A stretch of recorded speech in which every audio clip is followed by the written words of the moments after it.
প্রথমে তোমরা এই ভিডিওটা দেখো, তারপরে লেজেন্ডারি কমেন্টস গুলো পড়বো। Let's go. যতদিন নরেন্দ্র বাবা আমার যতদিন এই মন্দিরের চরণ দর্শন আমাকে দেয় নাই, ততদিন আমি ভাত রুটি খাবো না। মোদিকে তিনি বাবা ডাকেন, তাই তার ৭৫তম জন্মদিনে মূর্তি মাথায় করে এনে বসালেন বাড়ির মন্দিরে। ৭৫ কেজির কেক কেটে শুরু করলেন পুজো, আর করলেন কঠিন প্রতিজ্ঞা। যতদিন না পর্যন্ত মোদি নিজে এসে তার এই পুজো দেখছেন, ততদিন তিনি ভাত বা রুটি কিছুই খাবেন না। इतने तेजस्वी लोग हैं हमारे पास। সব ভাইরাল হওয়ার ধান্দা। তাহলে আরো একটা নতুন দেবতা আবিষ্কার হলো।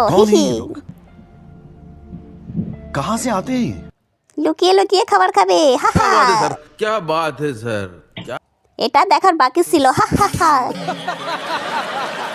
বিরল প্রজাতির অন্ধ ভক্ত। হি হি হি। हरामी हो।